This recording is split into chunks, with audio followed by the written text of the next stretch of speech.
Hello, Tim here. Welcome to my channel.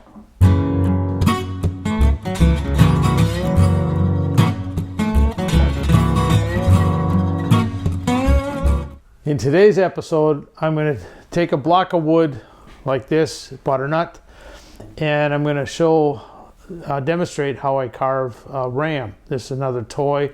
And if you want to check out how I've done this on the cat video, I will rough out some of this stuff ahead of time, and what I'm going to demonstrate is live footage and on the detailing and the harder part of it. And you'll see what I do to carve something that looks like this. So let's get started. I chose this ram toy because it's fairly simple design. I find these type of models really helpful in having something three-dimensional to refer to rather than just a line drawing. However, you're kind of limited to what kind of toys you can find, and that's maybe an advantage to doing something from a photograph and making your own drawings. When you can take the toy and refer to it and look at it from all sides, then that's really helpful in interpreting what you're doing. Now, I chose my wood of choice in this particular carving is butternut. Now, what you don't see in this fast motion part of the video is what I started from. When I started with the ram, I took the block of wood and traced the profile of the ram on the block of wood, and taking that to the bandsaw, cutting it out, and then I drilled the holes in between the legs and roughing out, as you see in this thumbnail. That's what I started with, and then I roughed it out, and so the fast motion part of it takes it from there.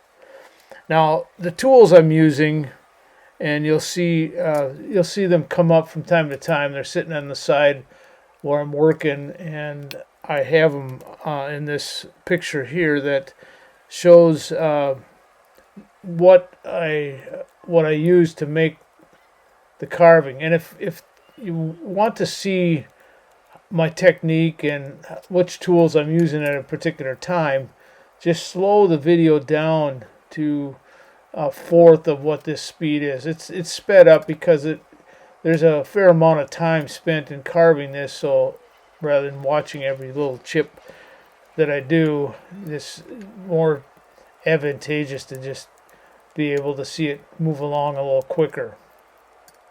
But again, you can see the tools here, and as later in the video you'll see some specific ones that I used in the final stages. Now, frequently I change tools and mark pencil lines and pick up a model to compare with my progress. And what you see me doing, I'm not doing these tools, the tools that I'm using, I'm not doing them in any particular order. And the best thing to do when you're carving something like this is just find what works. And sometimes I pick up one and start working with it, and I think, okay, this isn't going to work, I need to change it here, or maybe you need to sharpen them or something like that. But that Solingen knife with the pointed handle, that's probably my main go-to knife. You'll see me using that in a lot of the videos I do of whittling like this. That's one of my favorite tools, and that kind of the workhorse tool. But the gouges and the different size gouges get me into places that are hard to get with a knife. The skew knife rather, gets me into some of these areas that are hard to get at, like under the horn. So I just use those knives, except the last three that I use would be the small V tool, and then the yellow handle tool is the riffler, which I find real handy to clean up in the rounded area in the horn, and then the silver tool that's that's there. That's actually a leather working tool. It's a leather punch, and when I get to that point, it doesn't show in the video, but I use that leather punch to define the eye, and it's a it's a relatively inexpensive tool, but I'm using the smallest punch, and the tips you can change out. They come in a kit of about 6 or so different size leather punches. You can use a nail set, or maybe just, if you're really careful, you could just carve it with a fine detail knife. But I found those punches pretty useful for that.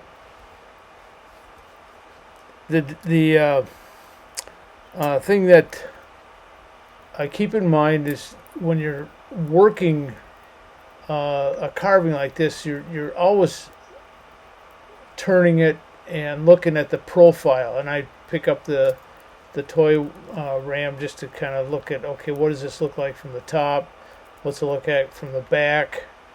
And because the toy is being plastic, it's going to have a little more finer detail than what I'm making with the block of wood. And this butternut is softer material, and I would, if you wanted to have, that's why I chose to put it on a little base rather than have just open legs, because they would probably tend to break off if someone were to pick it up. And they're designed, I want people to be able to pick it up and hold it and touch it and that kind of thing. They're not necessarily a toy, but the plastic one is the toy. But I would say that I'm making the horns and the legs a little more robust than the toy is, just because of the possibility of breakage, and I don't want that to happen. When you're carving too, you don't want to take off too much detail in any one area, because if you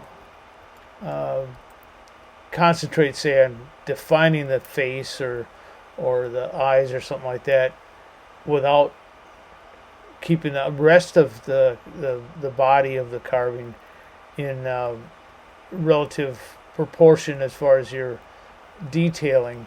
In other words, don't over detail one area and not have the rest of it kind of at the same stage, because you'll end up with a lopsided carving. And I've done that before, where I maybe get working on the mouth or the eyes or something like that, and then you find out that it's should have been shifted over a fraction of an inch or something like that. So that can happen. So that's just something to pay attention to when you're doing this kind of thing. And if you wanted more detail in a carving, a harder wood like maple, white oak, or birch or something like that would be a lot more able to hold finer detail, but it's a lot harder to carve, especially with a whittling knife. You could do it, but you'd end up taking a lot of time, and you'd have to resharpen your tools quite often. Now this ram I chose, mainly I chose it because I found something that was carvable. I have another video on carving a cat, and I encourage you to check that out. And the same kind of thing, I use a little model toy cat, and here in this part here, I'm using the V tool. You can see I'm using it to define the hair, and sometimes I sketch it with a pencil first to see how much I want to do. You don't want to overdo all this, but it's just kind of representative. This is folk art, so it's not like going to be real fine detail. But that little V tool, that's all I use that for. It really works well for defining this kind of hair and texture.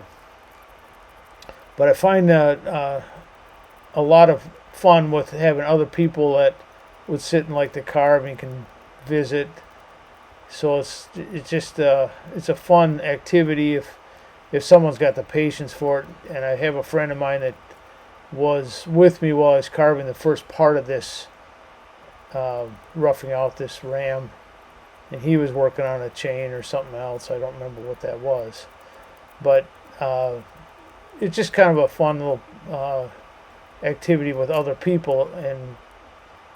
And I would say if you had other toys or something like that, if it's something that would be fun for other people to do together, so kind of mutually encouragement. Now this part here, I'm using some very fine sandpaper, and it's 600 grit, and you want to be careful not to take off detail. Well, there's my finished ram, and I made it a little stouter than, like the horns are a little bigger. Going this small with butternut would make them quite vulnerable to breakage. So I like my carvings to be able to be picked up and not have to worry about something breaking off. Plastic ones will bend. But that's my finished piece, and thanks for watching. And please give it a thumbs up and please subscribe, and we'll see you next time.